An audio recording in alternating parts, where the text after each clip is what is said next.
Vyasa, 6th century BC, was a sage and Sanskrit epic poet of ancient India. He is also considered the mythical author and compiler of several Hindu mythological texts, including the Vedas. Precisely for this reason, he is also called Vodovyas. He was also the author of the Puranas, and wrote the Brahmasutra and the Mahabharata. His father's name was Parashar, who was a Brahmin sage, and his mother's name was Satyavati, a woman from fishing caste. He is also known as Krishna Dvaipayan and Badrayan. He is one of the most revered of saints in all the Hindu traditions. He and his disciples collected all the sacred texts first and grouped them in 4 Vedas. Then the old stories were collected and 18 Puranas were compiled. After that has started to write on the contemporary things which were first completed by the name J. This J became Bharat when retold by his disciple Vaishampayana to Janmejay. The same story was retold by another great sage Sut in the 12 years religious gathering of Naimisharanya. After that it became the Mahabharata as it is available now. Numerous Hindu religious texts are attributed to him. The Mahabharata, which is considered as the longest epic in the world, contains nearly 100,000 stanzas. Many other works are said to have composed by Vyasa, but the fact is that many writers composed them and attributed to him. According to old theories, the Mahabharata events took place around 3102 BC, but new archaeological findings suggest that it happened sometime in 9th century BC. Srimad Bhagavad Gita is a part of the Mahabharata. Wisdom and quotes. Raising my hands I tell you, O men, your well-being depends on your character. But who is listening to me? A man should first choose a king, then his wife, and only then amass wealth. For without a king in the world, where would wife and property be? Mahabharata. A king should not attempt to gain the earth unrighteously. For who reveres the king? Who wins unrighteous victory? Unrighteous conquest is impermanent and does not lead to heaven. Mahabharata. What is the greatest wonder in the world? That, every single day, people die. Yet the living think they are immortal. Mahabharata. Grief of the man who loses all his wealth, and of him whose son is slain. Grief of a wife who has lost her lord, and of him whom the king has made captive. Grief of a childless woman, and of him who feels the breath of a tiger at his back. Grief of the wife whose husband has married another woman, and of one convicted by witnesses in court. These griefs are all alike. Mahabharata. The wife is half the man, the best of friends, the root of the 3 ends of life, and of all that will help him in the other world. With a wife a man does mighty deeds. With a wife a man finds courage. A wife is the safest refuge. A man aflame with sorrow in his soul, or sick with disease, finds comfort in his wife.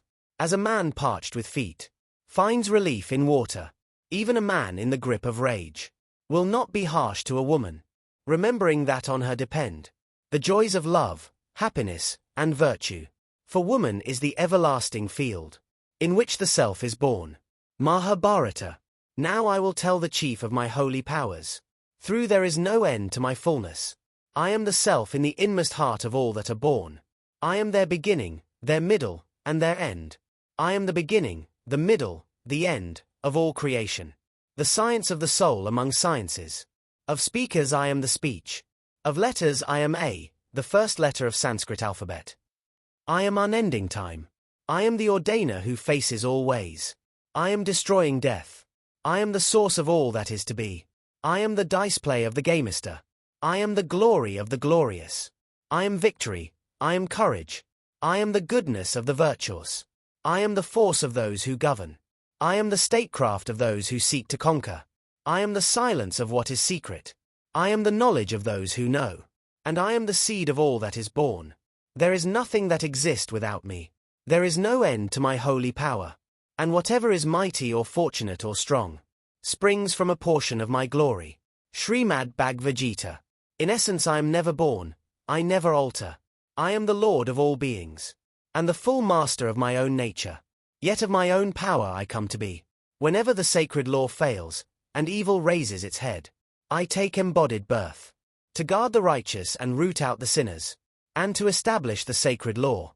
I am born from age to age. Srimad Bhagavad Gita. If any worshipper do reverence with faith to any god whatever, I make his faith firm, and in that faith he reverences God, and gains his desires. For it is I who bestow them. Srimad Bhagavad Gita. He who thinks this soul is the slayer, And he who thinks this is the slain. Do not understand. It neither slays nor is it slain. It is never born and it never dies. Nor, once it exists, does it cease to be. Unborn, eternal, abiding and ancient. It is not slain when the body is slain. As a man puts off his worn-out clothes, and puts on other new ones, so the embodied puts off worn-out bodies, and goes to others that are new. Weapons do not cleave it. Fire does not burn it. Waters do not wet it. Wind does not dry it. It cannot be cleft or burnt, or wetted or dried. It is everlasting, it dwells in all things. Firm, unmoving, eternal. To be born is certain death. To the dead, birth is certain. It is not right that you should sorrow, for what cannot be avoided. If you do not fight this just battle, you will fail in your own law, and in your honor, and you will incur sin. Srimad Bhagavad Gita.